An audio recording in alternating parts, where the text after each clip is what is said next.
is up, guys? Neil here for Cardinal Lacrosse. Today we're going to be talking about what is one of the hottest releases every year when it comes to cleats, the Nike Huarache.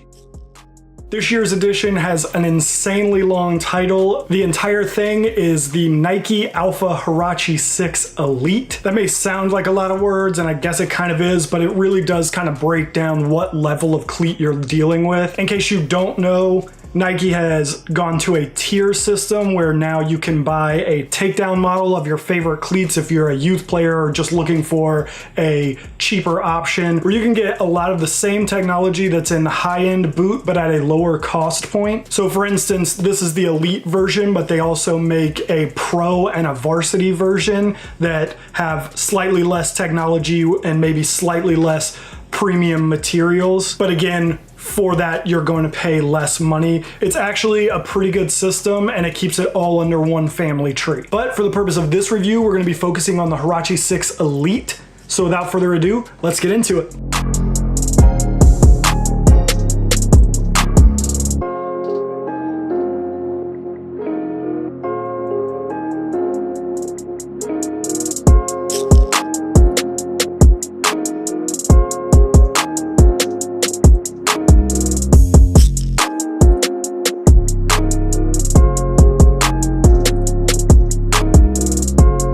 Starting with the outsole, you have your standard TPU construction formed into one of the most aggressive traction patterns I've ever seen. It uses really sharp triangular cleats along with the shovel cleats around the edge that were first introduced in the Huarache 4, and the Huarache line has become pretty well known for. If you're a football player, you probably recognize this outsole as being the one from the Nike Alpha Menace Elite, and it is pretty much the exact same thing. The only difference is that the Menace is made with P-backs instead of TPU. I am a little bit curious as to why this is being sold to us as an elite level cleat when every other elite level cleat is made with some other material. The only thing that I can really guess is that they're trying to keep the cost down. This cleat costs $130 compared to the Alpha Menace, which is $200. But the Alpha Menace also has a lot more technology packed into it, so that could also be part of the price disparity. So I'm a little bit confused because P-backs is definitely a better outsole material than your standard TPU, but then again, I don't work at Nike, so what do I know?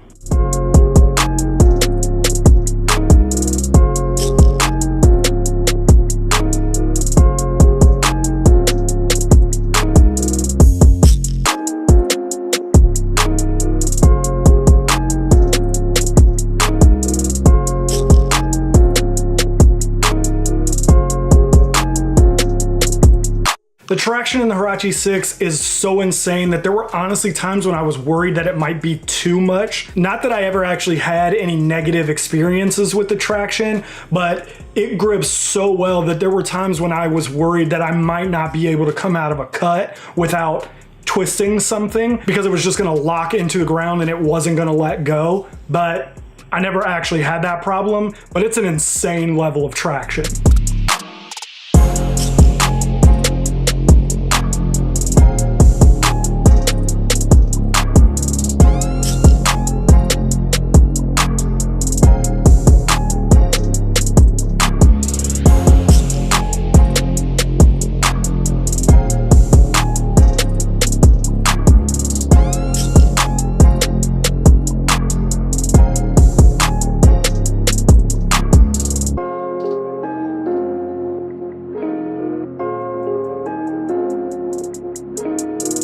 Moving up from the outsole, there is actually a midsole in the Huarache. There's been one, and at least the last few Huaraches, I don't know if there's ever even actually been a Huarache without a midsole, but this one definitely continues that trend. It's just a standard 3/4 length Phylon midsole. It definitely adds a good amount of impact protection. So if you're someone who's playing a lot of games or you're a heavy runner or whatever, you're just pounding on your legs, this is definitely going to be something that you're going to enjoy.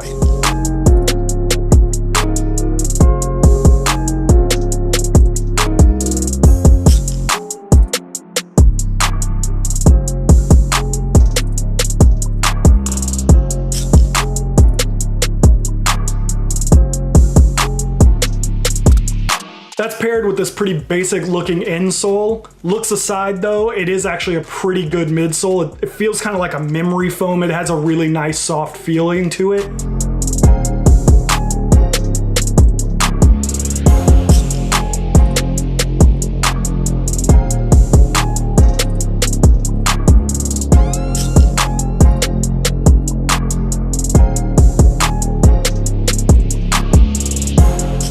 of the Huarache 6 is made with a mesh base layer that's then wrapped in a synthetic leather. This combination reduces weight while still giving you the rigidity that you need to make cutting movements. The mesh on the inside is crazy comfortable and really soft, especially in the heel where they added extra padding so that you can really wrench down on your laces and really push your heel into the padding and create this really, really great lockdown.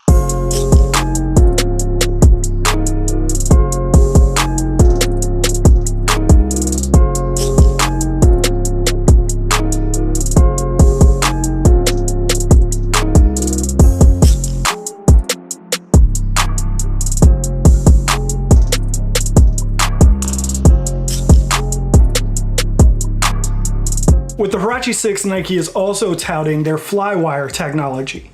It is technically present, as you can see it weaving through the upper, but it's not actually tied to the outsole of the shoe, which I find is interesting. Also, as you go higher in the upper, the laces transition from being laced solely through the Flywire to being laced through the leather on the outside. This is weird because it negates the ability of the Flywire to do what it's supposed to do and provide a more secure lockdown feeling.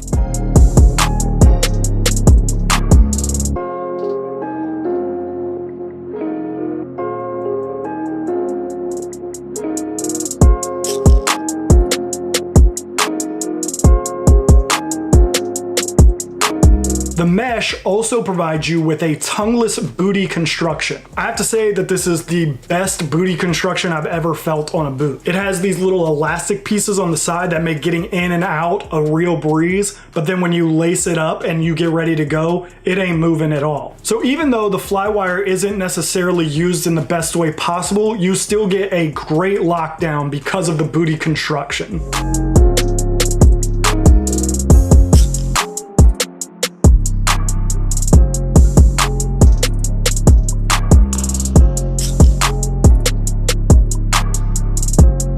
If you've seen my Huarache 4 and or Huarache 5 reviews, you'll know that one of the biggest problems those two cleats had was fit. This was a massive complaint from lots of people who simply could not wear the Huarache cleat line. Well, it appears that Nike has finally listened to its consumers, as the fit in the Huarache 6 is greatly improved. The only real problem that I experienced when wearing the Nike Huarache 6s was a cramping on the lateral portion of my foot due to the way that the last is built. Hopefully you can actually see this in the video. You can see it's actually a little bit more raised over here on the outside of the foot than it is on the inside of the foot. This kind of gives me this weird sensation and kind of cramps my foot up. That being said, I have foot issues. I was born with club feet and my feet tend to be more sensitive to things like that. And I haven't heard this complaint from anyone else, but I can only give you my experience. And that was the one real negative drawback that I had with this cleat. So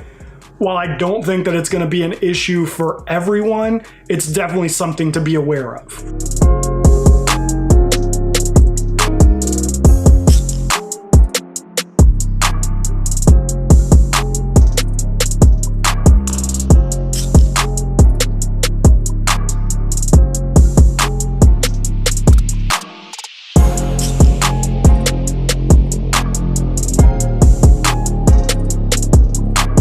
The only other minor complaint I might have is that this synthetic leather seems to be only slightly better than what they use in the Huarache 5, and these things get dirty real quick. At the end of the day, I know they're cleats, I know they're gonna get dirty, but if I go out and have one shoot around on a dry field and come home and the toe is already completely brown, that's kind of a problem for me.